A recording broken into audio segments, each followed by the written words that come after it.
안녕하세요. 오늘은 니체 미학에 대해서 살펴보도록 하겠습니다.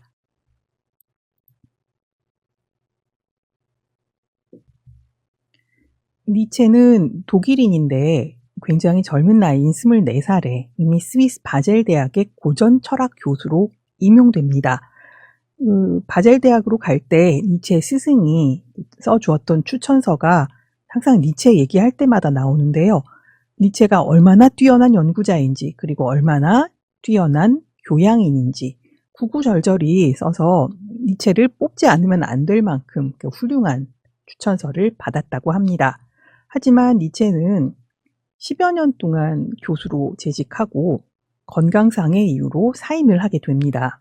그래서 이후로는 이제 보다 날씨가 좋은 따뜻한 남쪽 나라, 그러니까 프랑스 남쪽으로 이주를 해서 평생 건강을 돌보면서 자신의 고유한 사유를 전개하게 됩니다. 그래서 니체가 굉장히 많은 책을 썼는데 대표작만 골라서 얘기해 보자면 비극의 탄생, 권력 의지, 자라투스트라는 이렇게 말했다 등을 거론할 수 있을 것 같습니다. 니체의 철학은 전기, 중기, 후기 이렇게 보통 나누어 설명을 합니다. 전기는 원래 자신이 하려고 했던 고대 그리스의 문어학 연구에 매진하는 시기입니다. 그래서 이 문어학 연구를 바탕으로 세계를 아폴론적인 것과 디오니소스적인 것으로 구분해서 설명을 하는데요. 아폴론적인 것은 이성적인 것, 논리적인 것, 낮의 시간을 이야기하고요. 디오니소스적인 것은 디오니소스가 술과 축제의 신이다 보니 이성하고 거리가 먼 것, 그러니까 감성적인 것, 감각적인 것, 밤의 시간 이런 것을 이야기하게 됩니다. 그러다가 중기에 들어서게 되면 이제 보다 독자적인 생각을 구체화시켜서 독자적인 세계관을 형성하게 되는데요.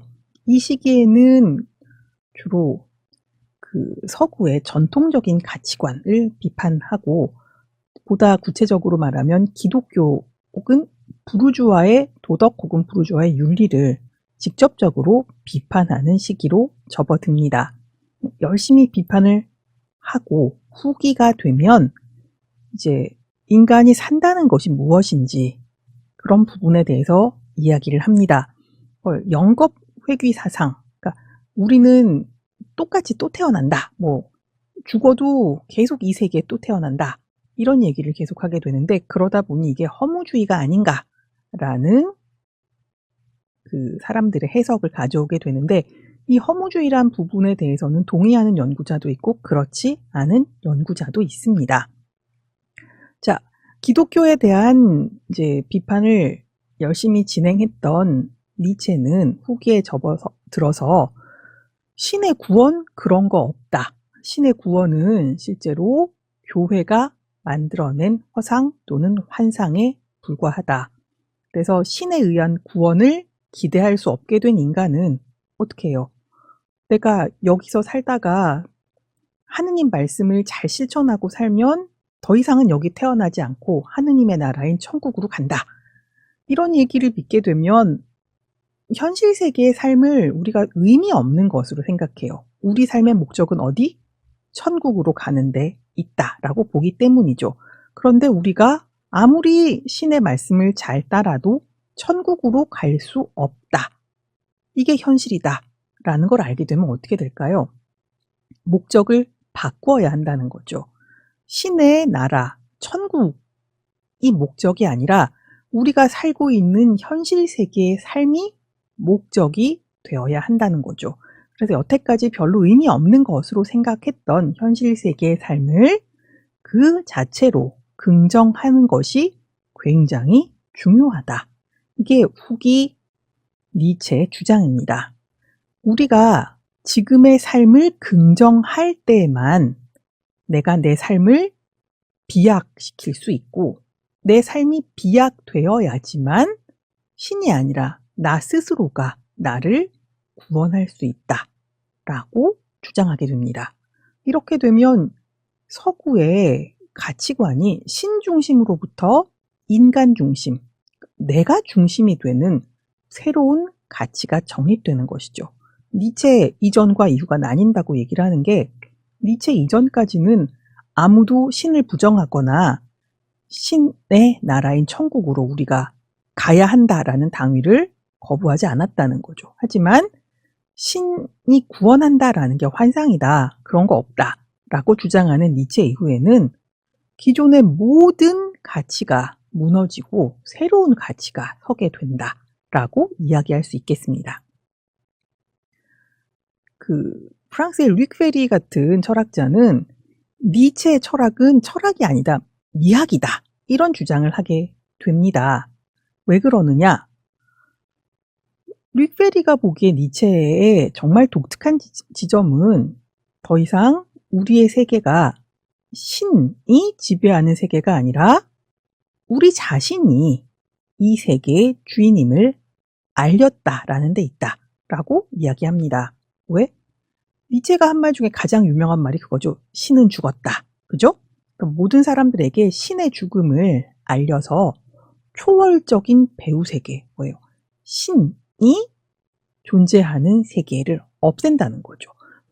신이 중심인 세계는, 이 세계는 신의 뜻대로 움직이는 세계고, 우리는 신의 뜻대로 움직이는 일종의 인형 같은 존재들이고, 그래서 이 세계는 별로 의미가 없는 세계고, 중요한 것은 초월적인 공간, 신이 존재하는 저 초월적인 공간, 거길 가야 해, 이렇게 믿도록 하는데, 니체는 그거 다 없다라고 얘기하고, 우리가 살고 있는 이 세계가 유일한 세계다라고 주장한다는 점이 굉장히 중요하다라는 것이죠.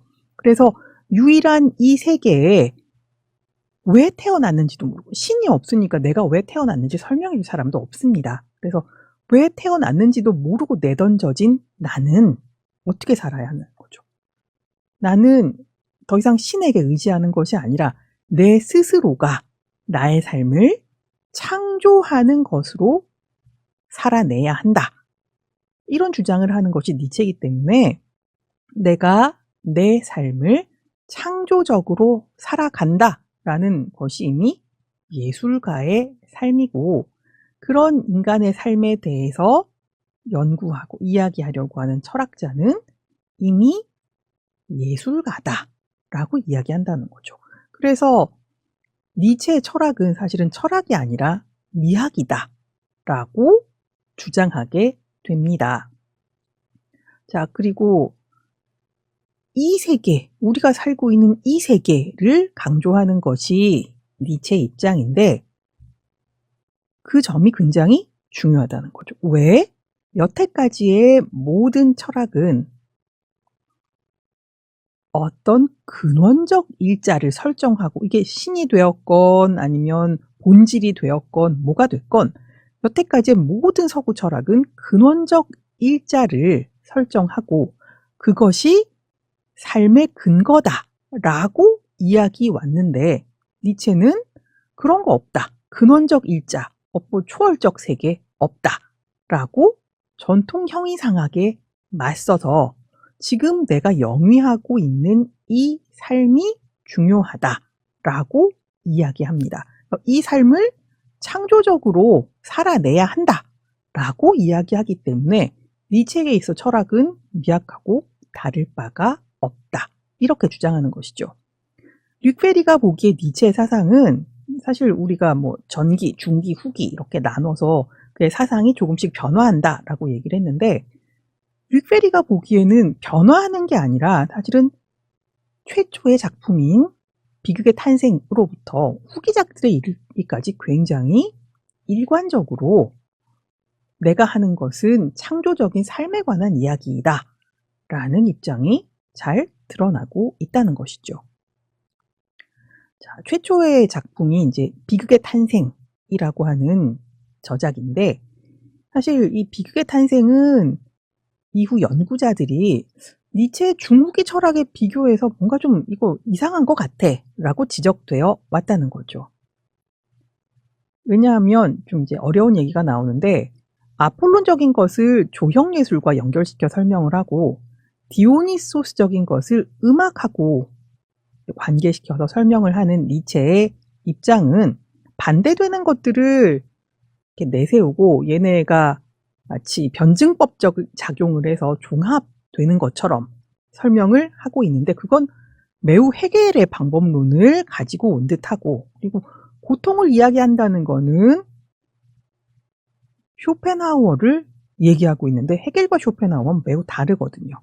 이 두 개를 받아들여서 책을 쓰고 있다는 건 뭔가 문제가 있는 것 같다. 이런 지적을 받아왔고 그리고 비극의 탄생이니까 비극을 설명하는데 이 책에서 비극의 근원을 설정하는데 그걸 디오니소스로 설정해서 얘기한다는 데 여기서 보면 아니 초기에는 근원을 설정을 하고 있는데 이후에 가서 근원에서 벗어난다라고 하는 거는 초기 철학과 그 이후의 철학 사이에 뭔가 이렇게 양립 불가능한 모순적 지점이 있다는 게 아닌가라는 지적들이 계속해서 있어 왔다는 것이죠. 하지만 류페리의 설명에 따르면 비극의 탄생에서 근원적 일자로 설정이 되는 디오니소스는 우리가 알고 있는 근원적 일자와 완전히 다른 존재다. 그래서 전혀 모순이 없다. 이렇게 설명합니다. 왜? 비극의 탄생에서 근원적 일자로 설정되는 디오니소스는 이미 파편화된 일자이기 때문에 그렇다는 거죠. 이 부분은 뒤에서 다시 설명해 드릴게요. 파편화된 일자는 파편이 뭐예요? 뜯어져서 이미 다 이렇게 뭔가 이렇게 조각조각 난 채로 존재하는 거죠. 그건 우리가 가지고 있는 근원적 일자의 이미지와는 완전 다르다는 거예요. 왜? 전통적인 근원적 일자는 영원하고 불변하고 부동하는 존재로 완전체라는 거예요. 완전한. 그래서 변하지도 않고 움직이지도 않고 그 자체로 영원히 지속되는 존재인데 디오니소스는 뭐라고요? 완전하지 않아요. 이게 조각조각 나버린 일자이기 때문에 완전히 다른 이미지라는 거죠. 그래서 요약하자면 비극의 탄생에 등장하는 근원으로서의 디오니소스는 사실은 근원은 근원인데 전통 서구 철학에서 이야기하는 그 근원하고는 다른 근원. 그래서 근원 아닌 근원 혹은 역설적 근원의 모습을 띠고 있고 이게 나중에 신은 죽었다라고 얘기하는 그 신의 죽음을 미리 이야기하고 있는 것이다 라고 얘기합니다. 그래서 초기에 나오는 이제 비극의 탄생의 디오니소스 개념이 이미 후기에 이야기되는 신의 죽음이나 영원 회귀, 초인, 권력의지 이런 개념들하고 일관적으로 맞닿아 있다라고 이야기하고 있습니다. 자, 그러면 디오니소스가 되게 중요한데 이 디오니소스는 다름이 아니라 역설적 근원. 여태까지 서구 철학에서 이야기해왔던 근원하고는 완전히 다른 의미에서의 근원이다. 어떤 점에서 그러한가? 이걸 살펴봐야 되겠죠? 니체가 이야기하는 디오니소스는 진정으로 존재하는 자인 근원적 일자라는 거. 이게 무슨 얘기냐면 우리 세계의 배후에 있거나 아니면 우리 세계를 넘어선 초월적 세계에 있는 그런 일자가 아니라 진짜 우리 세계에 바로 우리 옆에 존재하는 그런 근원으로서의 일자라는 거죠. 그리고 이 디오니소스는 영원히 고통을 겪는 자이고 완전한 존재가 아니기 때문에 언제나 모순에 차 있는 자다. 이렇게 설명을 하고 있습니다. 무슨 디오니소스가 그러냐? 사실 니체가 이야기하는 디오니소스는 디오니소스에 관련된 여러 판본들 중에 디오니소스 자그레우스의 신화를 따르고 있습니다. 이 신화는 뭐냐면 그 디오니소스는 이제 제우스의 아들이잖아요. 근데 제우스의 아들인데 제우스가 이 아이를 되게 이뻐한다라는 것을 타이탄이 알아요. 그래서 디오니소스를 타이탄이 잡아가서 7조각으로 뜯어서 삶아 먹어요. 먹으려고 하는데 그때 제우스가 짠 하고 나타나서 이제 갈갈이 찢겨 있는 디오니소스를 다 회수를 해서 자신의 허벅지에 넣어서 다시 기릅니다. 그래서 밖에 세상에 내놓게 된다라는 이야기인데 문제는 7조각으로 찢겼는데 6조각밖에 못 찾았다는 거죠. 그래서 6조각만을 가지고 디오니소스를 만들었기 때문에 디오니소스는 어딘가 한 부분이 모자란 상태로 있는 거죠. 그래서 이 조각남 그 자체가 디오니소스가 영원히 겪어야만 하는 고통이기 때문에 영원히 고통 겪는 자인 동시에 근원적 일자는 완전한 존재여야 하는데 완전하지 못하기 때문에 모순의 찬자라고 설정이 된다는 거죠. 그래서 이 디오니소스는 고통, 모순 이런 특징을 가진 근원이 되기 때문에 이전에 이야기되었던 그런 근원하고는 완전히 다르다라고 얘기할 수 있겠습니다.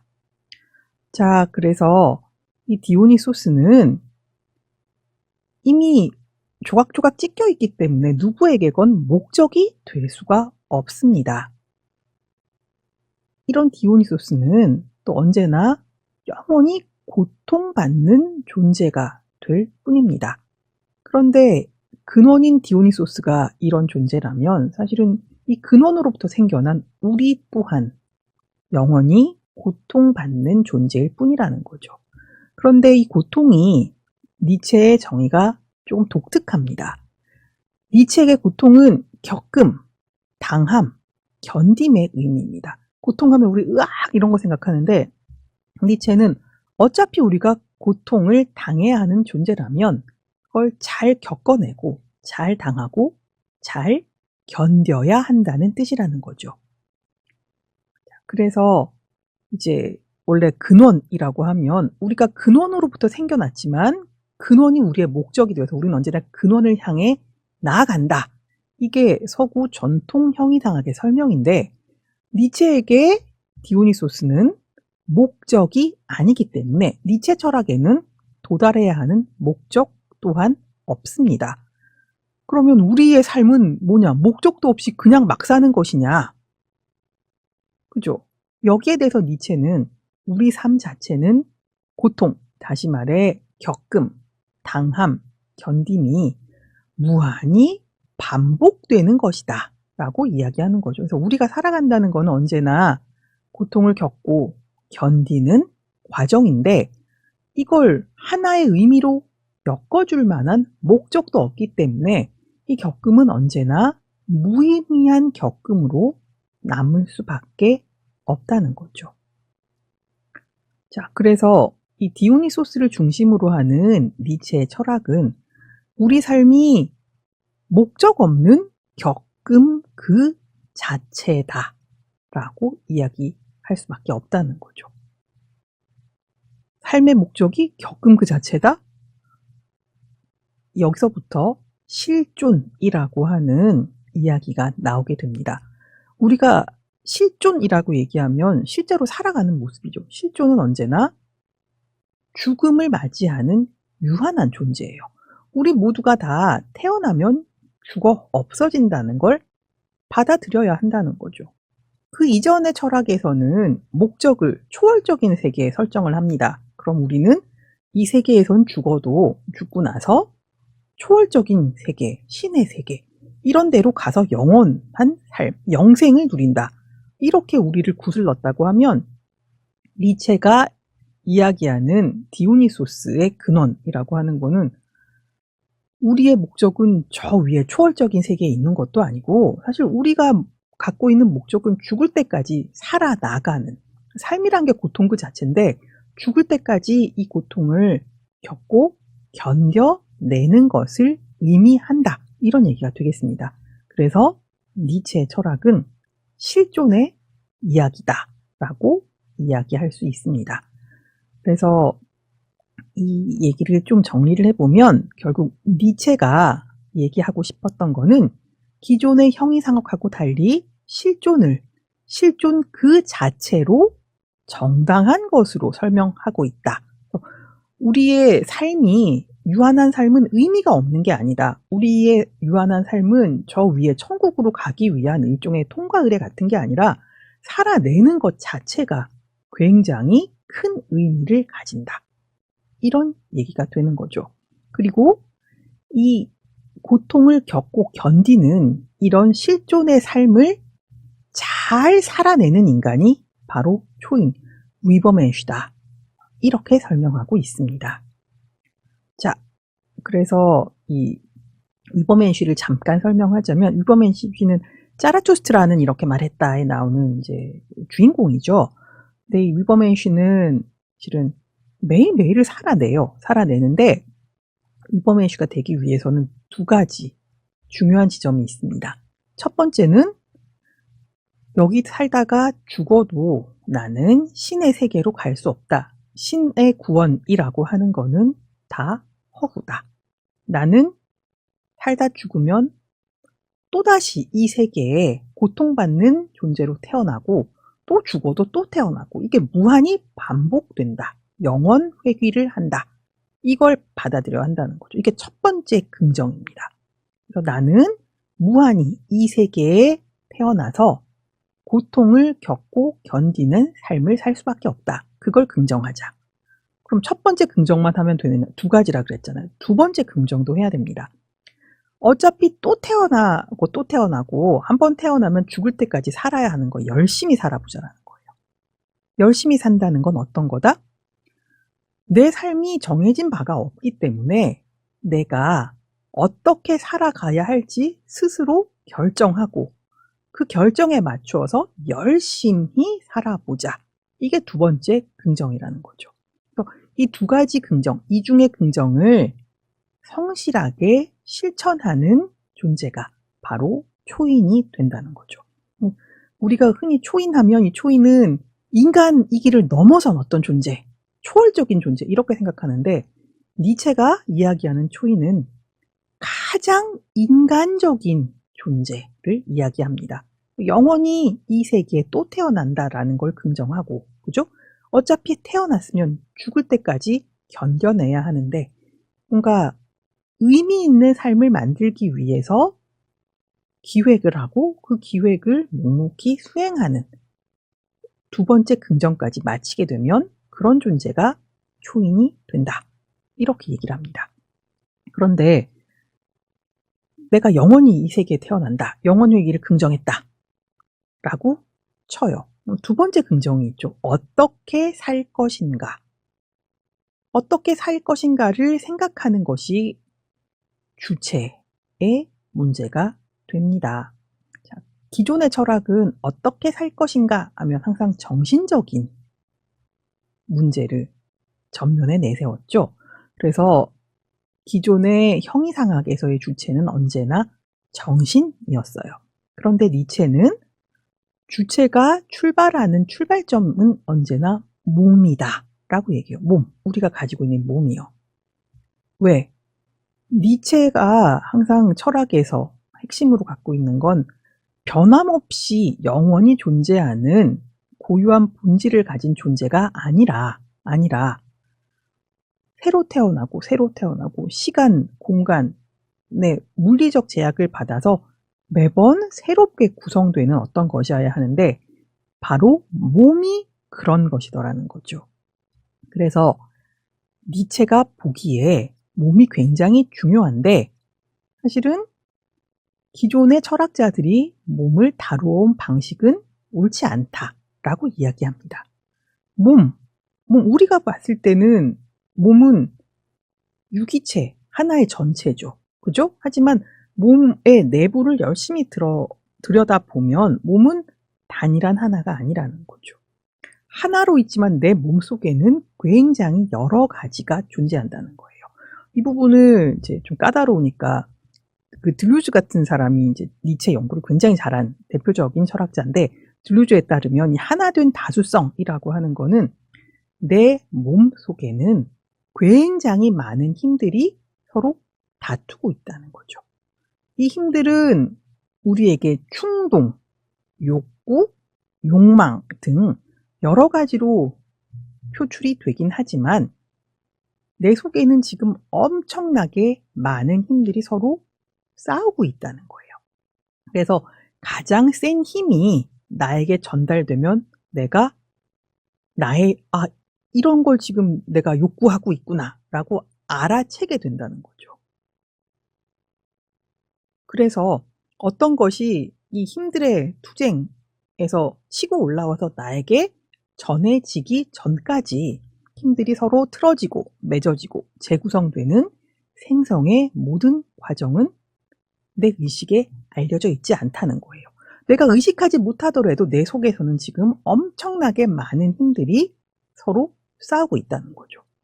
그러면 나의 의식은 모든 것을 다 알고 있는 그런 것이 맞는가? 적어도 니체에 따르면 절대로 그런 게 아니죠. 그죠? 그래서 의식이 대변하는 지성이나 이성, 이런 정신성은 사실은 몸에 비해서 지극히 작은 부분에 불과하다라고 보는 게 니체의 입장입니다. 니체의 말에 따르면 몸은 단순히 신체가 아니라 이성인데 몸은 커다란 이성이다 라고 얘기합니다. 몸이 커다란 이성이고 이 중에 일부가 여태까지 철학에서 얘기해왔던 바로 그 이성이라는 얘기가 되겠습니다. 그래서 또 되게 유명한 말을 하죠. 생각이라고 하는 거는 머리에서 나오는 것이 아니라 걸어가고 있는 발 뒤꿈치로부터 나온다. 이게 몸이야말로 커다란 이성이고 참된 사유는 몸으로부터 시작된다라는 이야기가 되겠습니다. 실제로 이제 여러 책에서 이 몸에 대한 이야기를 하고 있는데 잠깐 읽어보자면 우리 몸이 중요하긴 한데 우리는 각자의 몸 내부만을 볼 뿐 그 너머를 알 수는 없다라고 얘기합니다. 나는 나만 알 수 있을 뿐 남에 대해서 나를 넘어서는 어떤 것에 대해선 알 수 없다라고 얘기하고 우리는 개체로 선고받았다. 그러니까 우리는 나를 넘어서는 것은 알 수가 없는 일종의 하나의 개체일 뿐이다. 이렇게 얘기하게 됩니다. 그리고 이 몸으로 대변되는 개체성을 초월하거나 지향하는 보편적 관점 또한 가질 수가 없다라고 얘기합니다. 실제로 각각의 영혼은 저마다 다른 세계가 속해 있고 나는 나의 세계만을 알 뿐 그 바깥은 알 수 없다라고 이야기를 합니다. 그래서 내가 알려고 노력해야 되고 알 수 있는 거는 내 몸 속에서 일어나고 있는 힘들의 싸움, 내 속에서 막 살아 숨쉬는 다수성, 이런 것만 알 수 있을 뿐 다른 것들은 알 수 없다라고 얘기합니다. 여기서 니체의 관점주의라는 게 나오게 되는데요. 니체의 관점주의는 인간은 모두 다 개체들로 존재하기 때문에 인식과 판단에서 모두가 오케이 하는 공통의 지평은 절대로 확보할 수 없다는 거죠. 있는 거라고 한다면 나의 몸에 결부되어 있는 내 취미 말고 없다. 이렇게 얘기하는 거예요. 실제로 인간은 몸을 가지고 있고 몸이 중요하다고 보는 니체의 입장에서는 우리는 하나의 개체로 서 있다라고 할 때 두 발을 땅에 이렇게 놓고 있는 거죠. 나는 내 두 발이 딛고 서 있는 그 상태에서 내 앞에 내 시선이 미치는 그 부분만을 알 수 있을 뿐 내 시선이 미치지 못하는 부분, 어떤 대상의 뒷면이라거나 내부라거나 이런 건 알 수가 없다는 이야기가 되겠습니다. 알 수 있다라고 얘기하면 그건 잘못된 주장이다. 이렇게 얘기를 하는 거죠. 그래서 니체가 보기에 모든 가치 평가는 관점주의적. 그러니까 내가 보는 이 지점에서 나는 그게 맞다라고 생각하고 다른 사람은 그 사람이 보는 시점에서 이 면만 보이면 그것이 맞다라고 생각한다는 거예요. 그래서 이 모든 가치 평가가 관점주의적일 수밖에 없기 때문에 삶이라고 하는 거는 관점주의적인 것과 그 불공평함에 의해서 이미 조건 지어져 있다라는 거죠. 우리는 몸이 서 있는 위치로부터 인간적인 시선을 통해서 사물을 볼 뿐 사물의 뒷면이나 내면을 볼 수는 없다는 거죠.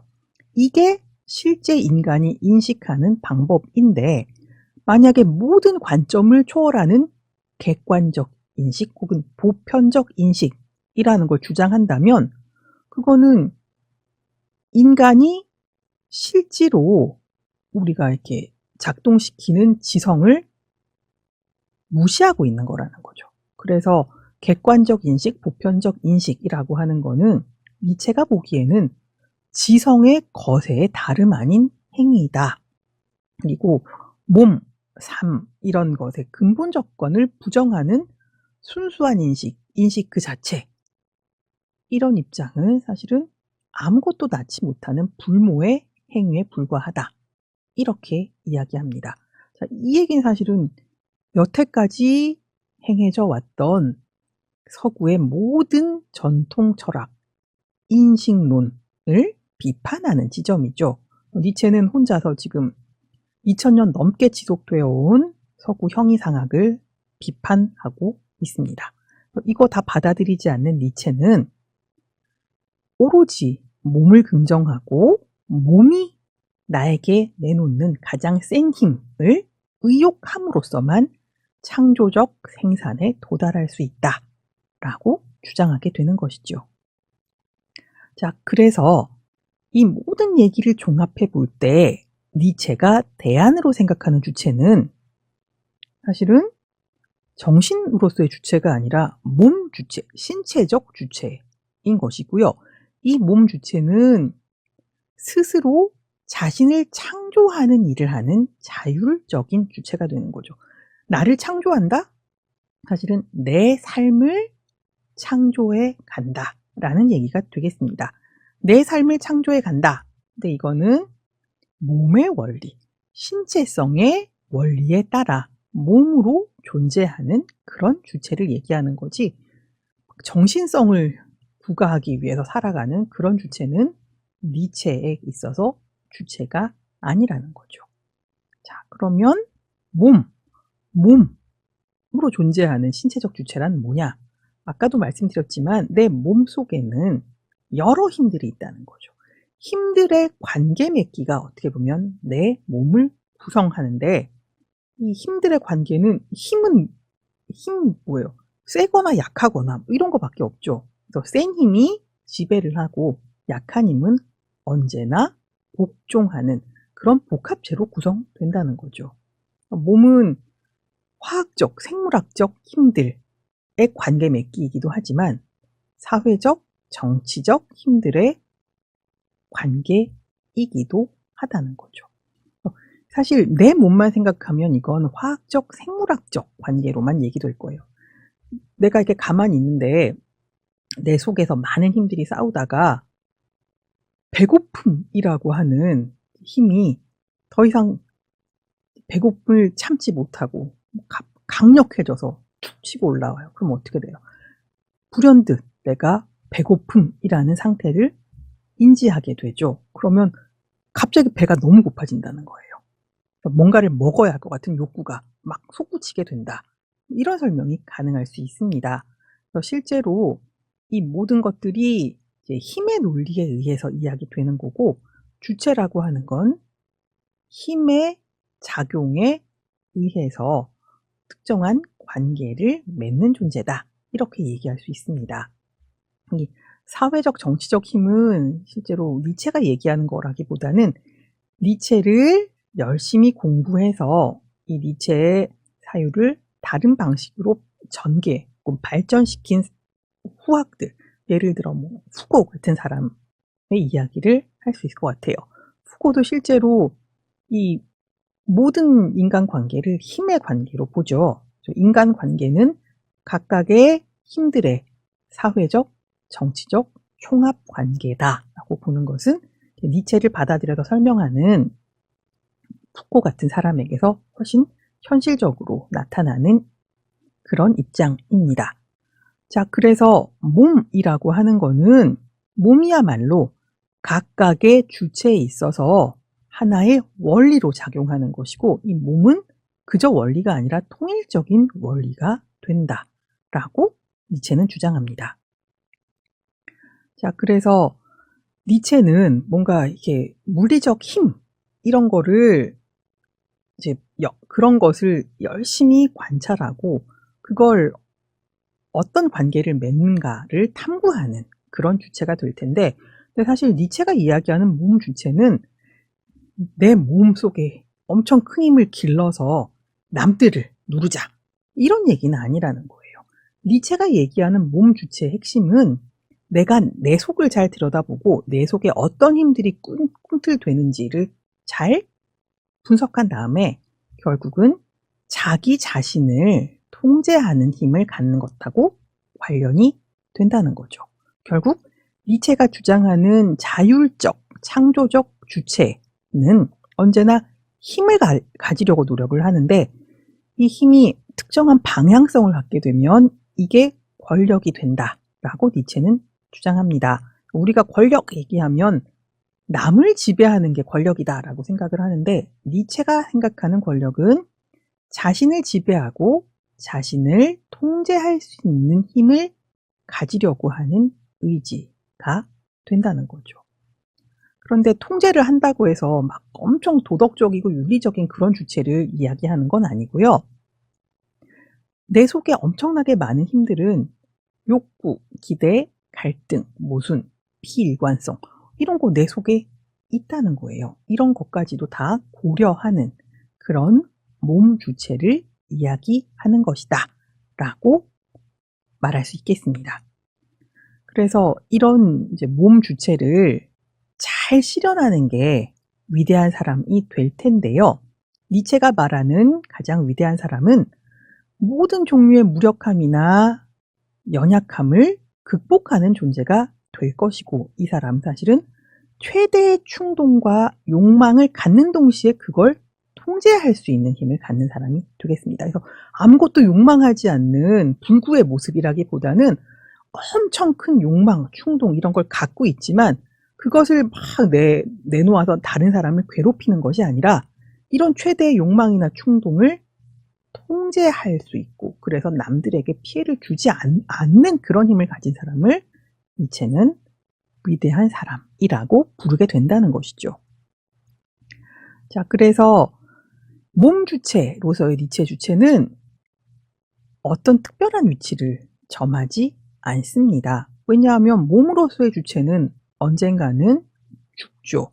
다른 동물이나 심지어 무생물과 마찬가지로 태어났다 소멸돼요. 그리고 다시 태어났다 다시 소멸돼요. 이런 영원한 원운동 속에 있을 뿐이기 때문에 몸 주체로서의 니체 주체는 아무런 특이점이나 특별한 위치를 갖지 않습니다. 자, 실제로 이 자연은 자신의 에너지를 영원히 보존하는 그런 유일무이한 존재일 뿐이고 자연의 일부인 인간은 자연 속에서 생멸하는 존재들 가운데 하나에 불과한 것이란 얘기죠. 이렇게 보자면 이게 여태까지 철학에서 해왔던 존재하는 것 밖에 존재하는 초월적인 세계 이런 거 없다는 거예요. 자연 속에 있는 모든 생명체는 태어났다 죽었다 태어났다 죽었다 만들어졌다 소멸했다 이거밖에 안 한다는 거예요. 그래서 초월적인 세계라고 하는 건 말도 안 되는 거고 초월적 주체 이런 것도 사실은 거의 불가능한 허상에 불과하다 이렇게 주장합니다. 자, 그러면 니체 얘기는 뭐예요? 우리가 살고 있는 이 세계의 밖에는 아무것도 없다. 아무것도 없고 우리는 살다가 죽고 또 이 세계에 또 태어나서 또 살다가 또 죽고 이런 거잖아요. 그래서 그중 이런 삶을 영위하는 동안에 내가 좀 더 훌륭한 주체, 훌륭한 사람이 되겠다라고 하는 거는 결국은 아까 초인에서 얘기했던 것처럼 이중의 긍정을 하는 거예요. 이 세계 자체가 의미가 있는 게 아니라는 거죠. 태어났다 죽고 태어났다 죽고 이게 무한히 반복되는 것일 뿐인데 아, 나 또 태어났구나. 그래, 원래 나는 태어났다 언젠가 죽는 거야. 이걸 긍정해야 된다는 거죠. 그러면 어차피 태어난 거 열심히 살아보자 라는 이야기가 가능해지고 열심히 살아보자 라고 마음을 잡게 되면 자신의 삶을 사랑할 수밖에 없게 된다는 거죠. 이게 몸 주체가 살아가는 방식입니다. 그리고 이걸 니체는 자신의 운명을 사랑하는 일, 아모르 파티라고 얘기합니다. 최근에 노래가 너무 유명해져서 다들 아모르 파티 하면 그 노래를 먼저 떠올리실 수 있을 것 같은데요. 저는 사실은 노래 훨씬 전에 니체를 먼저 읽었기 때문에 노래가 나왔을 때 저기 당혹스러웠습니다. 아니 저게 저렇게 신나는 일이었나 뭐 이런 생각이 들어서 사실은 자신의 운명을 사랑하는 거는 되게 힘든 일이잖아요. 그죠? 그래서 사실은 아모르 파티는 니체의 주장입니다. 자신의 운명을 사랑하는 것 뭐예요? 어차피 태어났으면 죽을 때까지 열심히 살아가야 된다. 어떻게 열심히 살 것이냐? 일단 자신의 삶을 사랑하고 내가 어떤 삶을 구가해 갈 것인지를 창조하는 것이 아모르 파티다. 이렇게 얘기할 수 있습니다. 니체의 철학은 결국은 또 태어나고 또 태어나고 무한히 태어나는 자신의 삶을 사랑하고 내가 잘 할 수 있고 어떤 삶을 살 것인지를 생각해서 내 삶을 스스로 창조해 가는 것이기 때문에 이건 철학이 아니라 미학이다. 창조성은 예술가들이 주로 발현하는 것이라고 생각하잖아요. 그런데 니체는 삶을 창조해 나가는 그런 입장을 철학이라고 이야기하고 있기 때문에 릭 페리 같은 사람이 보기에 니체의 철학은 단순히 철학이 아니라 미학이 된다라고 주장합니다. 그래서 이 니체한테서는 철학이 곧 미학이 되는 그리고 우리의 삶이 곧 예술작품 혹은 창조에 해당하는 그런 독특한 이야기가 진행되고 있습니다. 그래서 니체의 미학은 니체가 예술작품을 설명하는 데 있는 게 아니라 니체의 철학 자체가 미학에 해당한다 라고 생각하시면 되겠고요. 굉장히 막 장황하고 어려운 이야기를 포인트만 콕콕콕 집어갖고 간단하게 이제 이야기를 하고 개괄하는 와중에 너무 어렵다라는 느낌이 들었을지 모르겠습니다. 혹시 이해가 안 된다. 거의 이거 무슨 선문답 같다라는 생각이 드시면 아마 우리 종강하기 전에 줌을 한 번 더 할 거예요. 그때 다시 질문을 해주시면 제가 열심히 설명을 해드리도록 하겠습니다.